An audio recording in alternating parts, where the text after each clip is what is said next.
당장 멈추세요. 그곳은 산의 기운이 목구멍에서 끊어진 흉지입니다. 그곳에 묘를 쓰면 왕실의 대가 끊길 것입니다. 지관이 점지한 땅을 향해 왕이 지시를 내리고 첫삽을 뜨려던 순간이었습니다.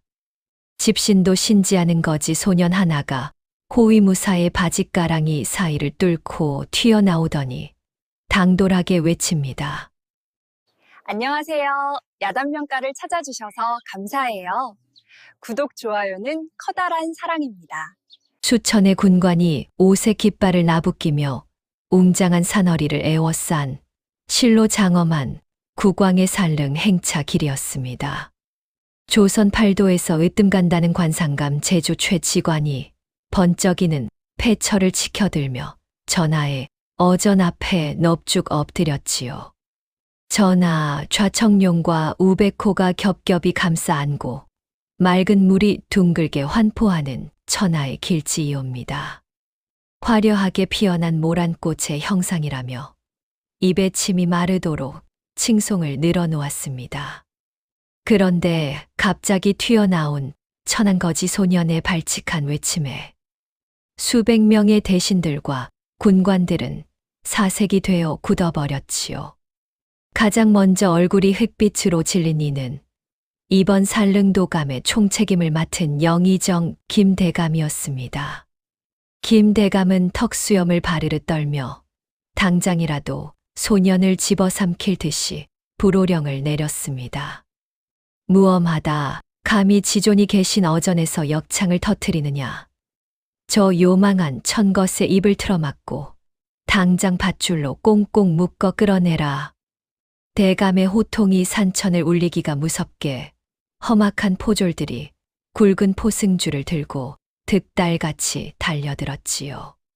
거친 소나기에 발이 꺾이고 맨무릎이 날카로운 돌부리에 지시겨지는 고통 속에서도 소년동이는 도끼 어린 두 눈으로 최지관이 점지한 묘자리만을 뚫어지게 노려보고 있었습니다. 금방이라도 소년이 끌려가려던 찰나 굳게 닫혀있던 임금의 가마문이 열리며 묵직하고 위험 있는 국왕의 목소리가 벼락처럼 떨어졌습니다. 멈추어라. 그 아이를 당장 풀어주어라. 지존의 준엄한 한마디에 씩씩거리던 포졸들은 그 자리에 납작 엎드려 숨소리조차 내지 못했지요. 임금은 천천히 가마에서 걸어 나와 흙투성이가 된 가여운 소년의 앞까지 다가갔습니다. 서슬퍼런 지존의 앞이라면 을의 사시나무 떨듯 엎드려 자비를 구해야 마땅하거늘 주눅 들기는커녕 맹수처럼 번뜩이는 소년의 맑은 눈동자에 임금은 깊은 흥미를 느꼈습니다. 내 이놈 감히 과인의 능행기를 막아서고 왕실의 대가 끊긴다는 저주를 퍼붓다니 정녕 내가 모진 형벌이 두렵지 않은 것이냐. 임금의 서늘한 물음에도 동이는 터진 입술을 꽉 깨물며 고개를 꼿꼿이 치켜들었지요. 소인은 그저 저 화려한 산세에 가려져 피눈물을 흘리고 있는 썩은 땅의 비명을 전하께 고했을 뿐이옵니다. 그 당돌하고도 거침없는 대답에 뒷짐을 지고 선 국왕의 눈썹이 크게 꿈틀거렸습니다. 벼슬아치들은 그저 왕의 비위만 맞추려 화려한 미사여구만 늘어놓기 바쁜데 옥에 갇힐 위기 앞에서도 땅의 진실을 말하려는 이 남루한 소년에게서 임금은 범상치 않은 충심을 읽어내고 있었지요. 반면 소년의 입에서 흉측한 땅의 비밀이 새어나올까 두려워진 김대감과 최지관의 등줄기에는 서늘한 식은땀이 비 오듯 흘러내리기 시작했습니다. 시간을 거슬러 올라가 소년동이가 이토록 기막힌 눈을 갖게 된 데에는 뼈아픈 과거와 어머니 월선의 피눈물 나는 가르침이 숨어 있었습니다. 본래 월선은 뼈대 있는 양반가의 자애로운 여인이었으나 권력에 눈이 먼 직관들의 거짓된 풍수 다툼, 이른바 조상의 묘자리를 두고 벌어지는 끔찍한 산송에 휘말려 억울하게 남편을 잃고 가문마저 몰락하고 말았지요. 핏덩이 같은 어린 동이를 품에 꽉 끌어안고 첩첩산중 화전민촌으로 도망쳐 숨어든 월서는 매일 밤 억울하게 세상을 떠난 남편을 그리워하며 가슴이 갈기갈기 찢어지듯 무너져 내렸어요. 뇌물을 받고 기득권의 입맛에 맞추어 명당을 흉지로 둔갑시키고 멀쩡한 사람을 사지로 몰아넣는 그 알량하고 타락한 풍수 이론이 월선에게는 뼈에 사무치는 천추의 한으로 맺혔던 것입니다. 그래서 그녀는 하나뿐인 아들 동이에게 거짓으로 가득 찬 책 속의 죽은 글자 대신 거짓말을 하지 않는 살아 숨 쉬는 대자연의 진실을 가르치기로 굳게 결심했습니다. 동이야, 풍수란 배산임 순이 좌청룡이니 하며 산의 겉모양을 따지는 화려한 장사꾼의 족보가 아니란다.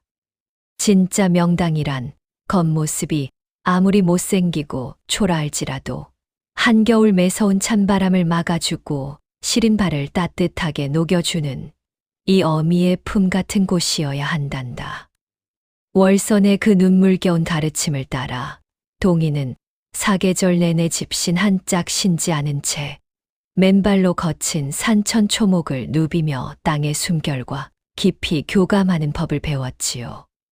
한겨울 매서운 눈보라가 치는 날에는 어느 흙구덩이에서 따뜻한 김이 피어오르는지 살폈고 땅이 쩍쩍 갈라지는 가뭄에는 어느 바위 틈에서 생명을 살리는 맑은 물길이 솟구치는지 피부로 낱낱이 느꼈습니다. 그 오랜 세월 동안 동이의 작은 발바닥은 굳은 살이 박여 돌덩이처럼 딱딱해졌지만 대신 흙의 미세한 온도와 산바람의 습도, 심지어 10척 아래 땅속 깊은 곳을 흐르는 물의 비릿한 냄새까지 단번에 짚어내는 조선 제1의 천재적인 감각을 깨우치게 되었지요. 눈으로만 산의 겉모습을 훑은 교만한 직관들은 화려한 봉우리의 마음을 빼앗기기 십상이지만 온몸의 솜털로 땅을 안아온 동이의 맑은 심한 앞에서는 아무리 교묘하게 감춰놓은 땅의 병통이라도 맑은 거울처럼 훤히 들여다 보였던 것입니다. 한편 같은 시각 한양 도성 깊은 곳에서는 조선 왕실의 명운을 송두리째 뒤흔들 끔찍한 영모가 매우 은밀하게 ጧ리를 틀고 있었습니다. 조정의 실세를 장악하고 있던 영의정 김대감은 지존이신 국왕의 훌륭한 적통세자를 밀어내고 자신들의 정파가 배후에서 쥐락펴락할 수 있는 후궁 조씨의 소생을 다음 보위에 올리려는 참으로 음흉한 야욕을 품고 있었지요. 왕실의 핏줄을 갈아치우기 위해 김 대감이 선택한 가장 교묘하고도 악독한 방법은 바로 선왕의 능을 모실 살릉도감의 털을 최악의 흉지로 둔갑시켜 왕실의 맑은 기운을 서서히 말려 죽이는 것이었습니다. 이를 위해 김대감은 거칠의 풍수에 능하여 조선 최고의 직관이라 칭송받는 관상감 제조 최직관을 깊은 밤 자신의 사랑채로 은밀히 불러들였습니다. 김대감은 눈이 부시도록 번쩍이는 황금, 괴짝을 뇌물로 들이밀며 겉으로는 무신아들, 누구도 흠잡을 데 없이 완벽한 대명당처럼 보이나 그 속에는 왕실의 적통을 끊어버릴 치명적인 병통이 숨겨진 땅을 찾아내라 지시했지요. 황금빛 탐욕에 완전히 눈이 멀어버린 늙은 최직관은 자신이 가진 화려한 풍수 지식을 총동원하여 조선 천하를 속여먹을 기막힌 사기극을 치밀하게 기획했습니다. 그가 오랜 수소문 끝에 찾아낸 땅의 지세는 겉보기에는 붉은 모란꽃이 반쯤 탐스럽게 피어난 아름다운 모양이라 하여 목단반개형이라 불리는 참으로 화려한 봉우리였지요. 좌청룡과 우백호의 늠름한 산등성이가 포근하게 무덤터를 감싸 안은 듯 보였기에 어지간히 공부했다는 직관들의 눈으로는 천하의 길치로 속아 넘어가기 십상이었습니다. 허나 그 화려하고 그럴싸한 껍데기 밑에는 모골이 송연해지는 무서운 진실이 교묘하게 숨겨져 있었지요.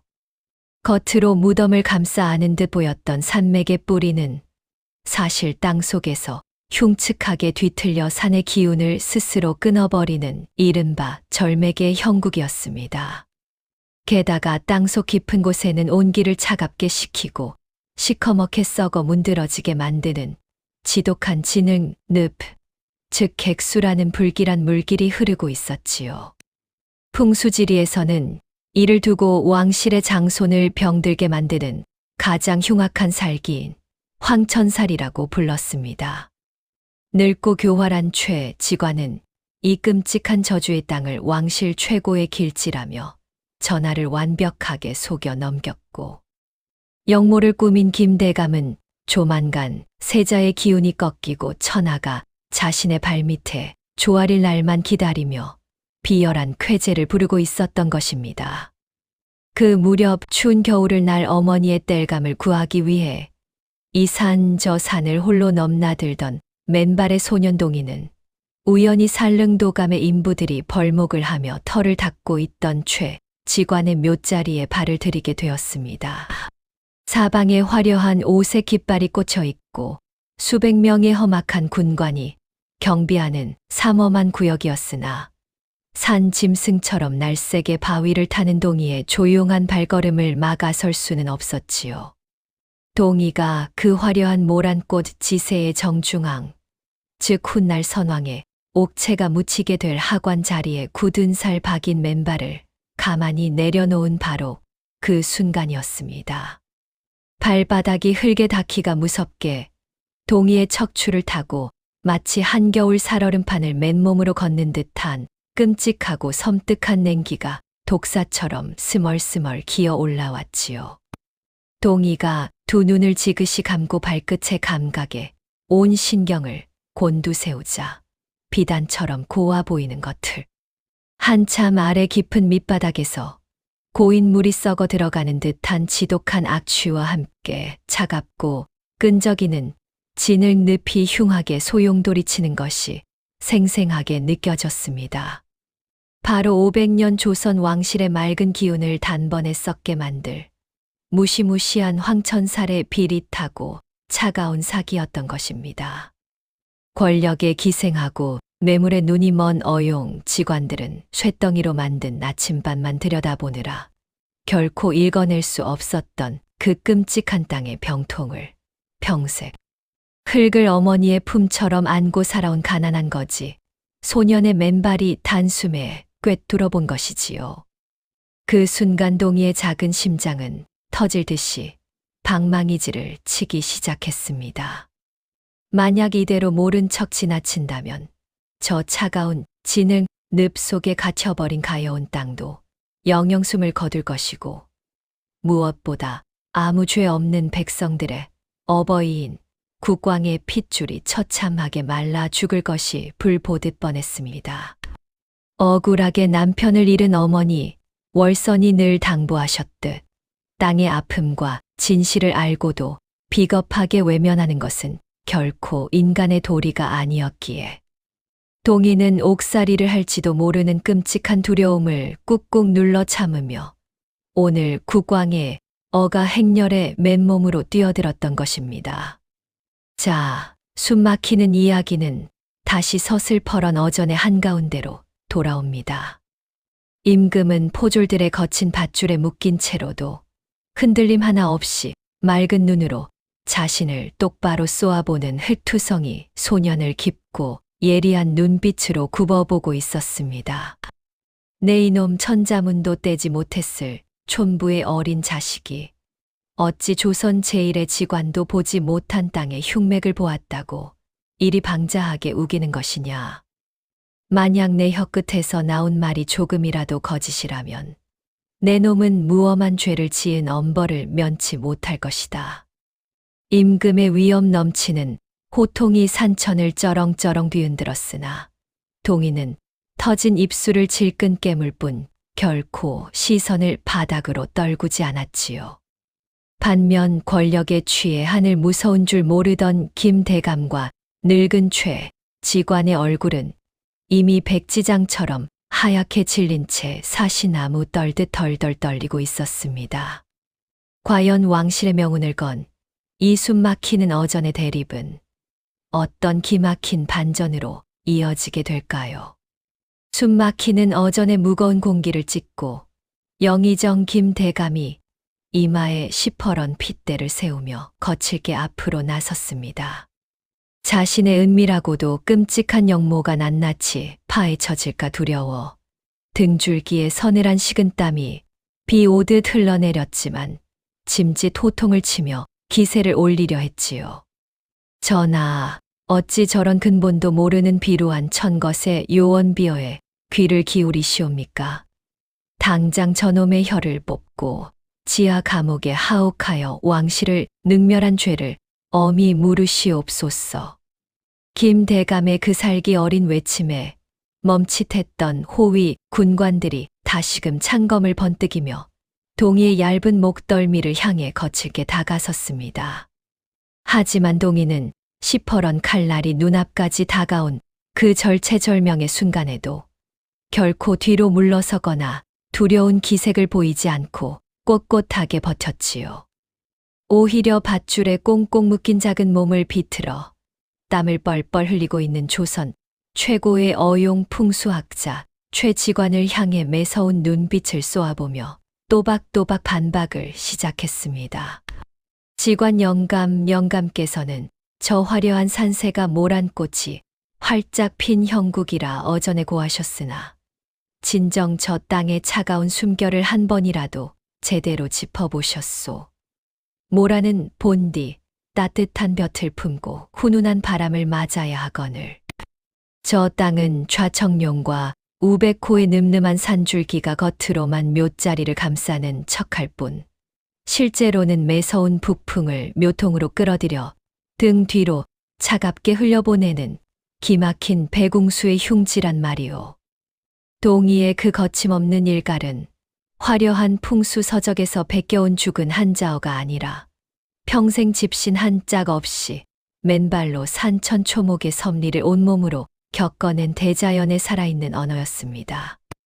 게다가 삽으로 고운 겉흙을 파보기도 전에 발밑에서부터 등골을 타고 스멀스멀 스며드는 저 차갑고 비릿한 객수의 냄새를 어찌 모른단 말이오. 겉모습에 속아 저곳에 능을 쓰신다면 필시 빗물이 고이고 시신이 차갑게 썩어 문드러지는 끔찍한 진을 구덩이가 될 것이오. 동이의 그 명쾌하고도 소름 돋는 풍수 논리에 콧대 높던 관상감 제조 최지관의 입술이 파르르 떨리며 아무런 대답도 하지 못했지요.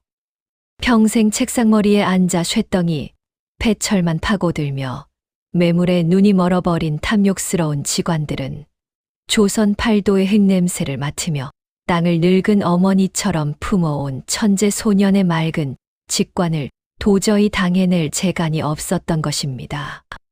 임금은 흥미로운 눈빛으로 가만히 턱수염을 쓰다듬으며 화려한 껍데기 속에 숨겨진 추악한 진실을 꿰뚫어보는 이 남루한 소년의 당돌한 지혜에 점점 더 깊이 빠져들고 있었습니다.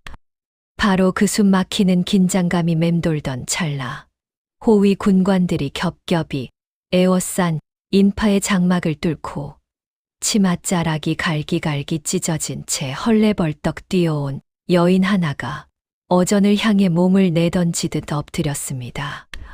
험한 산길을 단숨에 뛰어올라오느라 집시는 온데간데 없이 벗겨져 버렸고 맨발에서는 붉은 피가 배어나오고 있었지만 여인은 오직 밧줄에 묶인 가여운 아들만을 바라보며 달려온 동이의 어머니 월선이었지요. 숨이 턱끝까지 차올라 헐떡이면서도 월선은 포승줄에 묶여 무릎을 꿇은 동이를 자신의 가냘픈 품에 꽉 끌어안으며 흙바닥에 이마가 지시기도록 처절하게 절을 올렸습니다. 전하, 죽어 마땅한 죄를 용서하여 주시옵소서. 지엄이가 천한 자식을 잘못 가르쳐 지존의 어전을 소란케 한 죄이옵니다. 월선의 그 애끓는 절규에 산짐승들조차 숨을 죽이는 듯 무거운 정적이 흘렀지요. 김대감은 이 틈을 타서 짐짓 위엄을 부리며 당장 저 미천한 어미와 자식 놈을 한데 묶어 의금부로 끌고 가라며 표독스럽게 패악을 부렸습니다. 하지만 월서는 이마에서 흐르는 붉은 피를 닦아낼 생각조차 하지 못한 채 충혈된 두 눈으로 어좌에 앉은 임금을 똑바로 우러러보며 가슴을 쥐어뜯듯 절절하게 고변했습니다. 전하, 비록 저희 모자가 하루 벌어 하루를 연명하는 천한 화전민이오나 제 아들놈은 결단코 대자연의 섭리와 흙의 진심을 속이지 않는 맑은 눈을 가졌사옵니다.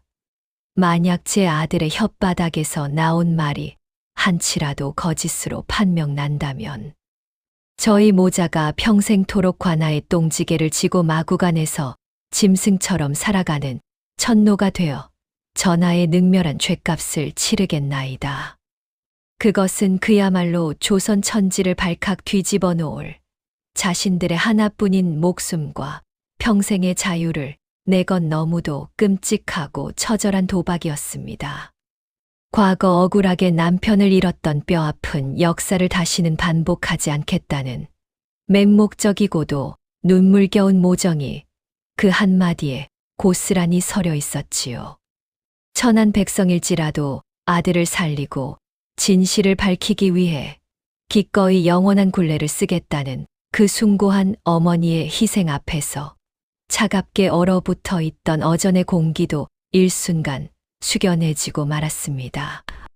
너무도 서럽고 가슴이 찢어질 듯 아팠어요.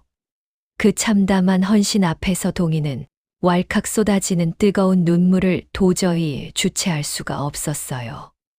하늘을 우러러 부끄럼 한 점 없는 그 눈물겨운 모정에 백성을 어버이처럼 보듬어야 할 군주로서 임금의 굳게 닫혀있던 마음이 크게 동하고 말았지요. 임금은 자리에서 번쩍 일어나 붉은 골룡포 자락을 위엄있게 휘날리며 만조백관과 산릉도감의 인부들이 모두 똑똑히 듣도록 엄숙한 목소리로 선언했습니다. 좋다. 내 어미가 평생토록 똥지게를 지는 관노비의 끔찍한 삶을 담보로 삼아 너의 눈을 보증하였으니 과인이 친히 이 산중에서 내 놈의 그 기막힌 해안을 직접 확인해 보겠노라. 지존의 흔쾌한 허락이 벼락처럼 떨어지자 사색이 되어 벌벌 떨고 있던 김대감과 최지관은 속으로 안도의 한숨을 내쉬며 비열하고 흉악한 웃음을 몰래 삼켰습니다. 풍수의 이치도 모르는 멍청한 거지 몸이 제 무덤을 스스로 파는구나 하며 이번 기회에 저 눈의 가시 같은 어리석은 모자를 평생 함경도 변방의 관노비로 치워버릴 궁리에 신이 났던 것이지요. 임금은 동희의 몸을 올가매고 있던 거친 밧줄을 풀어주라 명한 뒤 동희에게 진정 500년 왕실의 맑은 대를 이어갈 천하 제1의 명당이 어디 숨어 있는지 직접 점지해 보라 하명했습니다. 위풍당당하게 턱을 치켜든 최지관은 자신이 고른 모란꽃 지세의 화려한 흙무더기를 부채질하며 다시 한번 거만하게 으스대었고 수백 명의 대신들이 일제히 비웃음 섞인 차가운 시선을 남루한 거지 소년에게로 던졌습니다.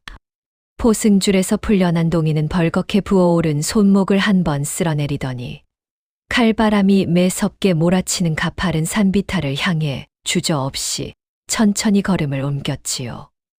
그리고는 최지관의 화려한 봉우리와는 한참이나 뚝 떨어져 있는 나무 한 그루 풀 한 폭이 제대로 자라지 못한 채 억새풀만 무성하게 뒤덮인 참으로 척박하고 못생긴 바위 구릉을 향해 넙죽 엎드려 큰 절을 올렸습니다.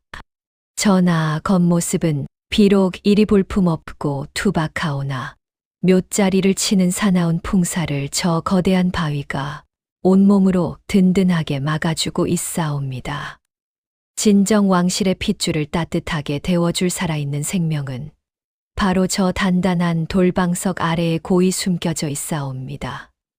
동희가 손가락으로 가리킨 그곳은 을의 무덤을 쓸 때 생기를 막는다 하여 직관들이 가장 불길하게 여겨거린다는 흉측한 사석이 박힌 바위 투성이의 척박한 땅이었습니다.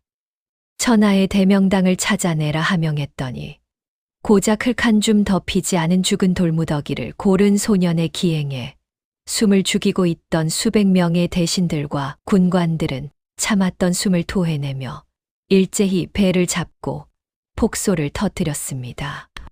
아무리 그를 모르는 멍청한 천것이라지만 단단한 바위가 산맥의 숨통을 꽉 막고 있는 사석을 대명당이라 우기다니 참으로 기가 찰 노릇이로다. 최 지관은 자신의 화려한 수염을 여유롭게 쓰다듬으며 마치 이미 승리를 확신한 사람처럼 혀를 차며 거만하게 코웃음을 쳤지요. 김 대감은 이참에 지존을 능멸한 괘씸죄를 가중하여 아주 싹을 잘라버리겠다며 아직 땅을 파서 기륭을 확인하기도 전이건을 아예 동이와 어머니 월선을 굵고 거친 노비줄로 겹겹이 묶어 차가운 흙바닥에 강제로 꿇어앉혔습니다. 드디어 묘자리의 진짜 기륭을 두 눈으로 직접 확인하는 운명의 간산일이 밝았지요. 수십 명의 건장하고 다부진 인부들이 묵직한 쇠 곡괭이와 커다란 삽을 어깨에 둘러매고 동이가 지목한 그 척박하고 흉측한 바위 구릉으로 무거운 발걸음을 옮겼습니다. 어좌에 앉은 임금을 비롯하여 숨죽인 수백 명의 구경꾼들이 그 초라한 돌무더기를 뚫어지게 주시하고 있었고 김 대감의 턱짓 하나면 언제든 두 모자를 북방의 노비로 질질 끌고 갈 수 있도록 험상궂은 포졸들이 몽둥이를 든 채 그들의 등 뒤에 바짝 대기하고 있었지요. 참으로 야속하게도 하늘마저 모자의 편이 아닌지 산꼭대기에는 시퍼런 먹구름이 잔뜩 몰려와 당장이라도 두 사람의 서러운 운명을 예견하는 듯 음산하고 차가운 바람만 쌩쌩 불어대고 있었습니다. 전하, 저런 단단한 돌덩이 밑에 맑은 기맥이 흐른다는 것은 삼척동자도 비웃을 무지몽매한 헛소리옵니다. 더 이상 어전을 욕보이지 마시고 당장 저것들을 노비 시장으로 끌어내시옵소서. 김 대감의 끈질기고도 표독스러운 참언이 이어졌으나 임금은 굳게 다문 입술을 열지 않은 채 묵묵히 손을 들어 땅을 팔아 지시했습니다. 굵은 땀방울을 흘리며 다가선 인부들이 바위 주변을 덮고 있던 거친 억새풀과 메마른 흙을 걷어내고 드디어 높이 쳐든 곡괭이로 본격적인 굴착을 시작하려던 참이었습니다. 깡깡 산천의 고요를 깨고 요란한 마찰음과 함께 시뻘건 불꽃이 사방으로 튀어 올랐습니다. 억센 인부들이 젖먹던 힘까지 쥐어짜 내어 허공에서부터 묵직한 곡괭이를 내리찍었지만 동이가 고른 그 못생긴 바위 구릉은 고운 흙 한 줌 내어주지 않는 그야말로 거대하고 단단한 무쇠 같은 안반 덩어리였던 것입니다. 땀범벅이 된 인부들이 몇 번을 다시 내리쳐 보아도 튼튼했던 참나무, 곡괭이, 자루만 쩍쩍 두 동강이 나며 허무하게 부러져 나갈 뿐이었지요. 따뜻한 땅의 숨결은커녕 차갑고 단단한 돌덩이만 끝없이 이어지자 숨죽여 구경하던 대신들 사이에서 비아냥거리는 탄식과 노골적인 조소가 봇물 터지듯 쏟아졌습니다. 내 저럴 줄 알았지. 기맥이 꽉 막힌 죽은 돌덩어리를 고르다니. 저 요망한 것들이 제 무덤을 아주 단단히 파버렸구나. 김 대감은 기세등등하게 앞으로 나서며 저 발칙한 모자를 당장 함경도 변방의 관노비로 끌고 가라며 입에 거품을 물고 호통을 쳤습니다. 포졸들이 거친 마이로 엮은 노비줄을 가져와 모자의 몸을 꽁꽁 얽어매기 시작했고 임금조차 씁쓸하고 실망한 기색을 감추지 못한 채 무거운 한숨을 내쉬며 가마로 발기를 돌리려 하셨지요. 무자비한 노비줄에 묶여 차가운 흙바닥에 주저앉은 참담한 상황 속에서도 어머니 월선은 동이에 흙 묻은 두 손을 자신의 따뜻한 볼에 비비며 다정하게 감싸 쥐었습니다. 동이야, 겉모습에 속지 않고 내가 온몸으로 느낀 그 훈훈한 생명의 온기를 이 어미는 하늘이 두 쪽 나도 변함없이 믿는단다. 모든 사람들이 손가락질하며 조롱하는 그 비참한 순간이었지만 세상을 다 잃은 듯한 절망 속에서도 끝까지 자신을 믿어주는 어머니의 따뜻한 체온과 그 절절한 위로에 동이의 얼어붙은 마음이 속절없이 무너져 내렸어요. 육신의 고통보다도 사랑하는 어머니를 영원한 노비의 구렁텅이로 몰아넣었다는 참담한 죄책감에 동이의 두 뺨 위로 굵은 눈물이 뚝뚝 흘러내렸어요. 평생을 천노로 살아야 하는 영원한 굴레를 뒤집어 쓰고 산 아래로 끌려 내려가려던 그 칠흑 같은 절망의 나락으로 떨어지던 바로 그 숨막히는 찰나였습니다. 단단하고 매정한 포승줄에 묶인 채 험한 산비탈을 따라 속절없이 끌려 내려가던 가여운 모자의 뒷모습 위로 승리에 도취된 영의정 김대감의 비열하고도 쩌렁쩌렁한 호통 소리가 메아리쳐 울렸습니다. 당장 저 천하고 요망한 것들을 의금부 옥사에 가두었다가 날이 밝는 대로 가장 척박한 북방의 노비로 영영 쫓아내버려라. 그 단호하고도 잔인한 명령이 떨어지자 험상궂은 포졸들은 행여나 어전에 소란이 일까 두려워 모자의 등을 거칠게 떠밀며 산 아래로 쟁걸음을 재촉했지요. 동이는 억울함에 목이 메어 자꾸만 뒤를 돌아보았지만 권력 앞에 힘없는 천민이 할 수 있는 일은 아무것도 없었습니다. 아비를 잃고 홀로 자신을 키워온 가여운 어머니의 두 손목에 차갑고 굵은 오랏줄이 파고드는 것을 보며 동이는 차라리 자신이 혀를 깨물고 싶을 만큼 깊은 절망과 서러움에 사무쳐 소리 없이 눈물만 삼켰어요. 하지만 그런 끔찍한 나락 속에서도 어머니 월서는 절망하기는커녕 오히려 엷은 미소와 함께 다정한 위로의 말을 건네고 있었지요. 동이야, 세상 천지 모든 사람들이 너를 향해 미치광이라 조롱할지라도 내가 온몸으로 껴안고 느꼈던 대자연의 따뜻한 숨결을 이 어미는 굳게 믿는단다. 비록 평생 똥지개를 지는 천노의 신분으로 전락한다 한들 거짓과 타협하지 않은 내가 참으로 자랑스럽구나. 그 눈물겹고도 위대한 모정은 탐욕에 찌들어 화려한 비단옷을 걸친 저 높은 어전의 대신들과는 극명하게 대비되는 세상에서 가장 고귀하고도 맑은 기운이었지요. 어머니의 그 맹목적인 믿음과 따뜻한 체온이 핏줄을 타고 전해지자 두려움에 덜덜 떨리던 동이의 작은 어깨는 점차 안정을 되찾았고 슬픔으로 가득 찼던 두 눈망울에는 다시금 세상을 꿰뚫어 보는 맑고 단단한 빛이 서서히 돌아오기 시작했습니다. 아무리 권력으로 진실을 덮으려 해도 자연의 이치는 결코 사람을 속이지 않는다는 깊은 믿음이 소년의 가슴 속에 굳게 자리 잡고 있었기 때문입니다.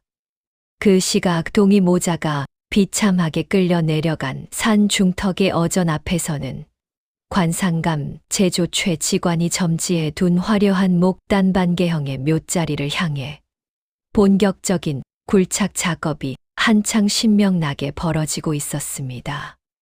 수십 명의 인부들이 일사불란하게 흙을 떠서 올리자 과연 조선 최고의 어용 직관이 호언장담했던 대로 겉면에는 윤기가 자르르 흐르고 오색찬란한 빛깔을 띠는 참으로 고운 흙들이 쏟아져 나오기 시작했지요. 오, 과연 천하제일의 대명당이로다. 흙의 빛깔이 이리도 곱고 훈훈하니 필시 왕실의 대통을 굳건히 이어갈 거룩한 산실이 틀림없사옵니다. 김대감은 두 손을 싹싹 비비며 임금의 눈치를 살폈고 수백 명의 대신들도 앞다투어 화려한 미사여구를 동원하며 지존의 귀를 간지럽히는 아부를 늘어놓기 바빴습니다.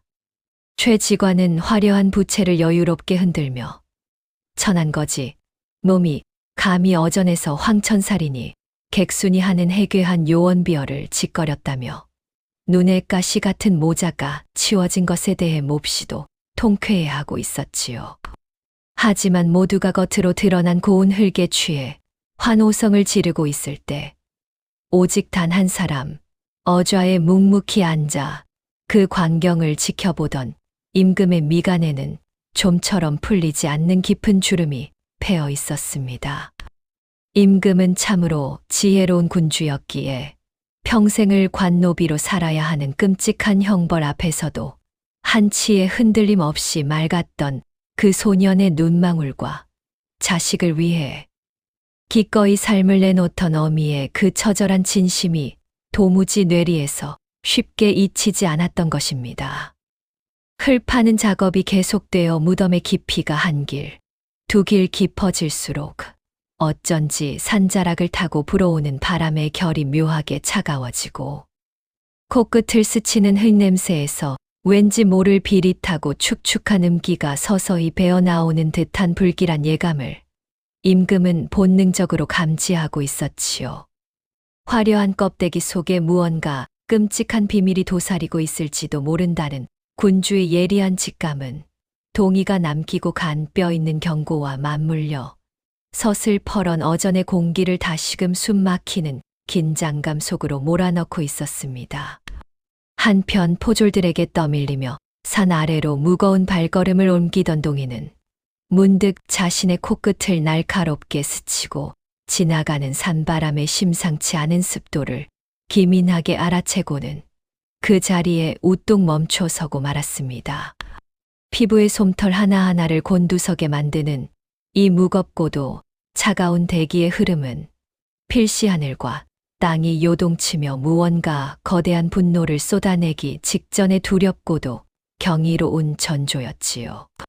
평생 산천초목의 숨결과 교감하며 자연의 언어를 익혀온 천재 소년의 직관은 지금 당자 저 산 중턱에서 어리석은 인간들이 파헤치고 있는 그 무덤터가 돌이킬 수 없는 끔찍한 재앙을 불러오고 있다는 것을 온몸으로 경고하고 있었습니다.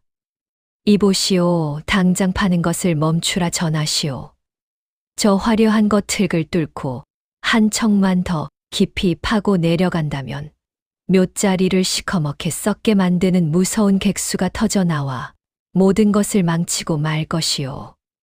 동이는 묶인 두 팔을 허공으로 필사적으로 뻗으며 포졸들을 향해 애타게 호소했습니다. 하지만 포졸들은 미친놈이 끝까지 요상한 소리를 짓거린다며 쯧쯧 혀를 차고는 그저 밧줄을 억세게 잡아당기며 걸음을 재촉할 뿐이었지요. 동이는 오직 조선 왕실의 기맥이 끊어지는 것을 막아야 한다는 일념 하나로 버둥거리는 몸을 억지로 비틀어 산꼭대기를 향해 처절하게 목소리를 높였습니다. 동이의 그에 끓는 충심이 하늘에 닿기라도 한 것일까요? 동이가 가리킨 북쪽 하늘 끝에서부터 마치 시퍼런 먹물을 거칠게 흩뿌려 놓은 듯한 거대하고 시커먼 먹구름이 산맥을 통째로 집어삼킬 듯 무서운 기세로 무리를 지어 몰려오기 시작했습니다. 대기의 흐름이 순식간에 요란하게 바뀌면서 나뭇가지들이 기괴한 소리를 내며 흔들리기 시작했고 어전을 장식하던 화려한 깃발들은 금방이라도 찢어질 듯 사납게 펄럭이며 산릉도감 전체를 흉흉하고도 불길한 기운으로 무겁게 짓누르기 시작했지요. 갑작스레 산천을 휩쓰는 흉흉하고도 거친 비바람에 어전 앞의 대신들과 인부들은 저마다 관모를 부여잡고 몸을 가누지 못해 우왕좌왕하며 겁에 질려 비명을 질러댔습니다. 평화롭고 따뜻했던 산의 기운이 순식간에 매섭고 차갑게 돌변하자 승리를 장담하며 거들먹거리던 영의정 김대감과 최지관의 얼굴에서도 핏기가 싹 가시며 사시나무 떨듯 덜덜 떨리기 시작했지요. 풍수지리에서는 이처럼 하관을 앞두고 묘자리를 향해 사납게 불어닥치는 돌풍을 일컬어 산의 기맥을 치고 묘자리를 훼손하는 가장 불길하고 무서운 바람, 즉 풍사라고 부르며 극도로 꺼려왔기 때문입니다. 임금은 붉은 골룡포 자락을 거세게 펄럭이는 돌풍 속에서도 굳건하게 어좌에 버티고 앉아 날카로운 눈빛으로 그 흉측한 바람의 방향을 예리하게 쫓고 있었습니다. 놀랍게도 그 매섭고 흉악한 풍사는 최 직관이 대명당이라 호언장담했던 그 모란꽃 지세의 무덤터를 향해 마치 보이지 않는 창검처럼 사정없이 쏟아져 내리며 고운 것들을 무참하게 깎아내리고 있었지요. 반면 모두가 손가락질하며 조롱했던 동이의 그 볼품없는 바위, 구릉 쪽을 내려다보자 집채만 한 거대한 안반이 마치 단단한 성벽처럼 버티고 서서 그 끔찍한 비바람을 온몸으로 거뜬하게 튕겨내고 있었습니다. 겉모습은 화려하나 뒤가 뚫려 무서운 바람을 고스란히 맞고 있는 배궁수의 흉지와 겉은 척박하나 매서운 외풍으로부터 따뜻한 생명을 완벽하게 지켜내고 있는 바위, 언덕의 진짜 이치를 임금은 그제야 무릎을 치며 뼈저리게 깨닫고 있었지요.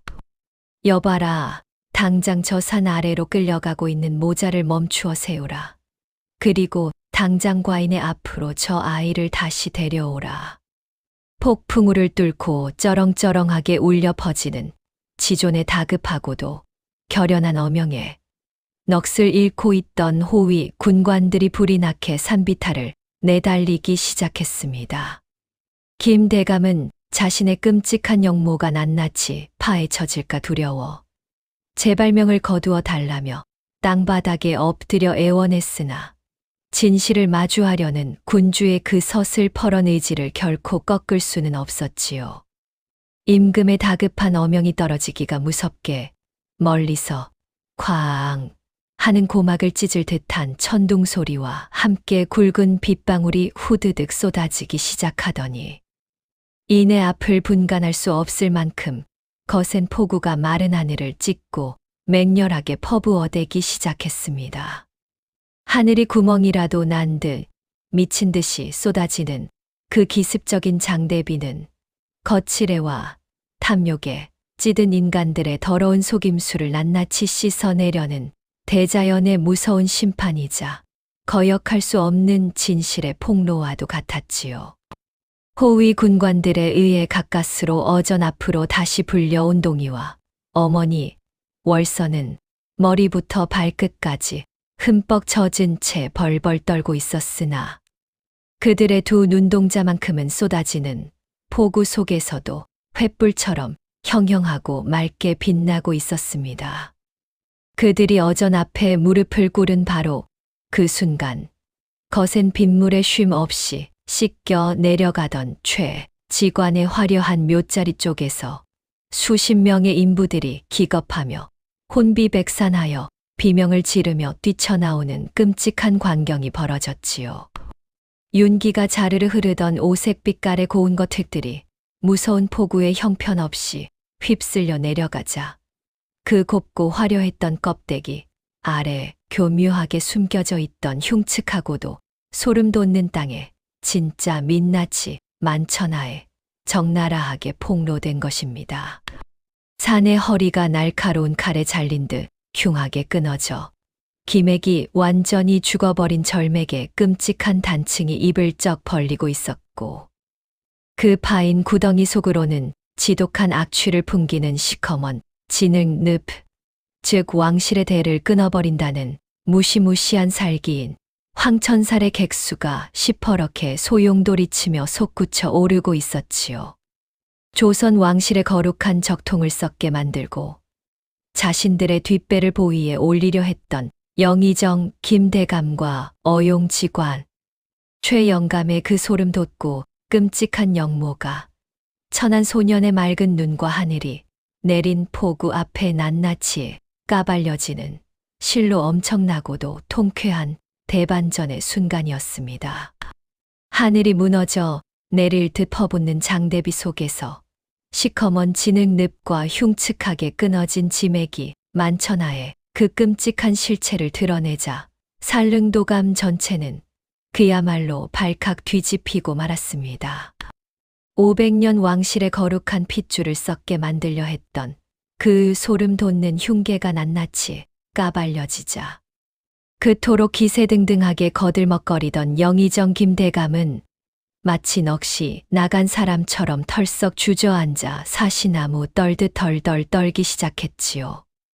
화려한 현올림으로 천하를 속이려 했던 관상감 제조 최 직관 역시 얼굴이 백지장처럼 하얗게 질린 채 빗물 고인 흙바닥에 엎드려 제발 목숨만은 살려달라며 짐승처럼 울부짖으며 애걸복걸하기 바빴습니다. 서슬퍼런 어좌에서 일어난 임금은 비바람에 골룡포가 다 젖는 것도 아랑곳하지 않고 그 끔찍한 역모의 현장을 두 눈으로 똑똑히 내려다보며 끓어오르는 분노를 억누르지 못했지요. 오냐, 겉으로는 충신인 척과인의 눈과 귀를 가리고 속으로는 왕실의 기맥을 끊어내려 한 내 놈들의 그 흉악한 역모를 하늘이 먼저 앓고 이리 무서운 벼락을 내리신 것이로구나. 임금의 쩌렁쩌렁한 호통이 천둥소리와 함께 산천을 뒤흔들자 수백 명의 대신들은 행여나 불똥이 튈까 두려워 비 오는 흙바닥에 납작 엎드려 숨조차 제대로 쉬지 못했습니다. 참으로 기가 막히게도 만약 그 가난하고 남루한 거지 소년의 목숨을 건 당돌한 경고가 없었더라면 조선 왕실은 저 시커먼 썩은 물속에서 영원히 헤어나오지 못할 끔찍한 재앙을 맞이했을 것이 분명했지요. 분노로 몸을 떨던 임금은 빗물에 흠뻑 젖은 채 서로를 부둥켜 안고 있는 가여운 모자에게로 천천히 고개를 돌렸습니다.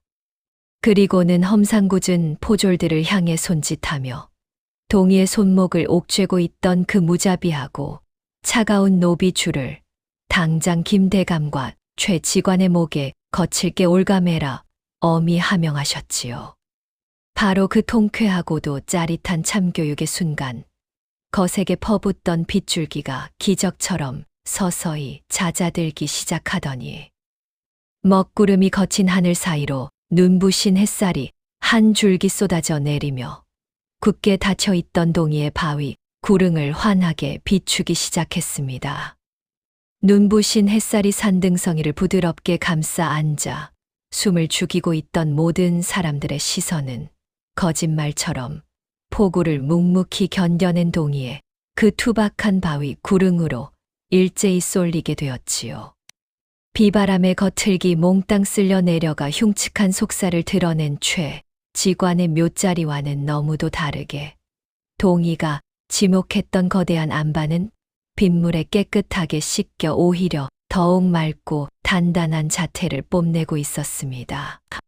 모두가 조롱하고 손가락질했던 그 죽은 돌덩어리가 실은 하늘이 내린 끔찍한 풍사와 억수 같은 비바람으로부터 제품에 안긴 땅을 지켜내기 위해 스스로 튼튼한 성벽이 되어 생명을 보호하고 있었던 것이지요. 쩌저적 바로 그때 귀를 의심케 하는 경이로운 파열음이 산비탈을 타고 울려 퍼지더니 빗물을 잔뜩 머금은 거대한 바위 한가운데가 마치 어미 새가 품고 있던 단단한 알이 부화하여 깨어지듯 눈부신 빛을 내뿜으며 서서히 갈라지기 시작했습니다. 사람들은 자신의 두 눈을 의심하며 믿을 수 없는 광경에 입을 다물지 못했고 임금마저 옥좌에서 한 걸음 다가서며 그 신비로운 대자연의 조화에 완전히 매료되어 버렸지요. 쩍하고 벌어진 바위의 틈새 사이로 한겨울 얼음장 같은 차가운 빗물에도 결코 식지 않은 마치 아궁이의 아랫목처럼 훈훈하고 따뜻한 김이 모락모락 피어오르기 시작했습니다. 그리고 그 따뜻한 온기 속에서 눈이 시리도록 찬란하고 영롱한 오색 빛깔을 띤 고운 흙들이 마침내 세상 밖으로 그 아름다운 진짜 자태를 온전히 드러내었지요. 풍수지리의 오랜 전설 속에서만 전해져 내려오던 왕실의 끝없는 번영과 따뜻한 생명력을 상징하는 진정한 대명당, 하늘이 감추고 땅이 몰래 품어온 금계포란형의 오색 향토가 천년의 잠에서 깨어나는 참으로 가슴 벅찬 순간이었습니다. 그 어떤 화려한 패철이나 죽은 글자로는 결코 짚어낼 수 없었던 그 위대하고 맑은 생명의 숨결을 집신 한 짝 없이 맨발로 흙을 밟아온 천한 소년이 오직 맑은 마음 하나로 온전히 꿰뚫어 보았던 것입니다. 갈라진 바위 틈새에서 뿜어져 나오는 그 훈훈한 온기와 은은한 흙냄새에 잔뜩 얼어붙어 있던 사람들의 마음마저 사르르 녹아내리는 듯한 깊은 평온함이 산천을 따뜻하게 감싸기 시작했지요. 임금은 친히 발걸음을 옮겨 그 경이로운 오색 향토 앞에 한쪽 무릎을 굽히고 앉아 아직 온기가 가시지 않은 맑은 흙 한 줌을 두 손으로 조심스레 떠올려 보았습니다. 차가운 빛 속에서도 생명의 불씨를 끄지 않고 따뜻하게 맥박치는 그 기막힌 흙의 촉감에 일국의 지존인 국왕의 두 눈가에도 어느새 뜨거운 감격의 눈물이 그렁그렁하게 맺히고 말았어요. 과연 하늘이 조선을 굽어 살피사 이 작고 가여운 아이의 맑은 눈을 빌려 왕실의 대통을 이어갈 진정한 생명의 터전을 이리 훌륭하게 찾아주셨구나. 임금의 벅찬 감탄사가 울려 퍼지자 엎드려 있던 수백 명의 대신들과 인부들은 만세를 부르며 땅에 엎드려 그 기적 같은 대자연의 섭리 앞에 깊은 경의를 표했습니다. 그리고 임금은 천둥 같은 목소리로 묶여있는 김 대감과 최 지관을 향해 참으로 통쾌하고도 지엄한 심판의 어명을 내리셨지요. 겉으로는 왕실을 위하는 척 위선을 떨며 속으로는 더러운 탐욕을 채우려 한 내놈들은 저 가여운 모자가 짊어질 뻔했던 관노비의 굴레를 영원히 대신 짊어지게 될 것이다. 당장 저 대역죄인들의 모든 관직과 재산을 낱낱이 몰수하고 목에 무거운 칼을 씌워 북방의 가장 추운 땅으로 끌고 가 평생토록 분뇨를 푸게 하라. 그 준엄한 어명에 김대감과 최지관은 하늘이 무너진 듯 통곡하며 질질 끌려갔고 그 통쾌하고도 완벽한 인과응보의 결말에 지켜보던 모든 백성들의 묵은 체증이 단번에 씻겨 내려가는 듯한 벅찬 카타르시스가 산 전체 시원하게 뒤덮었습니다. 착하게 살며 진실을 지키는 자는 복을 받고 남을 짓밟고 탐욕을 부리는 자는 반드시 천벌을 받는다는 그 단순하고도 명쾌한 세상의 이치가 비 온 뒤의 맑은 하늘처럼 눈부시게 증명된 것이지요. 통쾌한 심판이 끝난 후 임금은 다정하고 자애로운 눈빛으로 흙바닥에 무릎을 꿇고 있는 동이와 어머니 월선에게 다가가 친히 따뜻한 손을 내밀어 그들의 거칠고 상처 난 손을 굳게 잡아주셨습니다. 동이야, 비록 내가 글을 읽지 못하는 촌부의 자식이라 하나 거칠애에 속지 않고 대자연의 따뜻한 진심을 읽어내는 그 지혜는 조선 팔도의 그 어떤 학자보다도 높고 위대하구나. 과인이 너를 관상감의 으뜸 지관으로 파격 발탁할 것이니 앞으로도 그 맑은 눈으로 백성들을 위한 따뜻한 땅을 찾아다오. 천안거지 소년이 하루아침에 조선 최고의 풍수학자로 우뚝 서게 되는 그야말로 꿈결같이 기막힌 신분 역전의 순간이었지요. 동이는 벅찬 감격에 목이 메어 아무 말도 하지 못한 채 그저 땅에 엎드려 뜨거운 눈물만 하염없이 흘리고 있었습니다. 임금의 따뜻한 은혜는 거기서 끝나지 않았고 자식을 향한 맹목적인 믿음으로 목숨까지 기꺼이 내놓았던 지혜롭고 위대한 어머니 월선에게도 정경부인이라는 조선 최고 여인의 첩지를 내리는 참으로 가슴 벅찬 보상을 하사하셨습니다. 어머니, 이제 더 이상 매서운 산바람을 맞으며 떨지 않으셔도 되옵니다. 어머니의 그 따뜻한 가르침이 진정 우리 모자를 살려내셨사옵니다. 동이는 화려한 비단옷 대신 흙투성이가 된 어머니의 낡은 치맛자락에 얼굴을 묻고 어린아이처럼 소리 내어 엉엉 울었고, 월선 역시 아들의 듬직한 어깨를 쓰다듬으며 그간의 서러웠던 세월을 씻어내듯 참았던 뜨거운 눈물을 하염없이 쏟아내었어요. 그토록 모진 시련과 사람들의 매서운 손가락질 속에서도 끝까지 서로의 체온을 믿고 의지했던 가여운 모자가 마침내 눈부신 보상을 받게 된 그 감동적인 포옹 앞에서 어전을 지키던 호위 군관들도 남몰래 소매로 눈물을 훔치며 함께 기뻐해 주었지요. 진정한 명당이란 화려한 겉모습이 아니라 서로를 보듬어 안는 따뜻한 사랑과 굳건한 믿음 속에 존재한다는 것을, 이 위대한 모자가 세상 모든 이들의 가슴 속에 깊이 아로새겨 주었던 것입니다.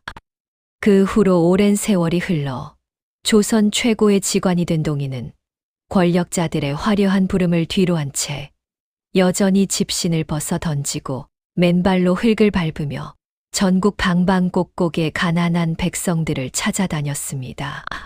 화려한 묘자리를 잡아주는 대신 추위에 떠는 늙은 노모가 쉴 수 있는 따뜻한 흙집의 털을 잡아주고, 물이 말라 고통받는 농부들에게는 시원한 수맥이 흐르는 생명의 땅을 찾아주며 진짜 풍수의 따뜻한 이치를 실천하며 존경받는 위대한 삶을 살았지요. 어머니 월선 역시 정경 부인이라는 화려한 신분에 얽매이지 않고 늘 가난하고 병든 이웃들에게 따뜻한 팥죽 한 그릇을 기꺼이 내어주며 아들의 곁에서 변함없이 자애로운 등불이 되어 주었습니다.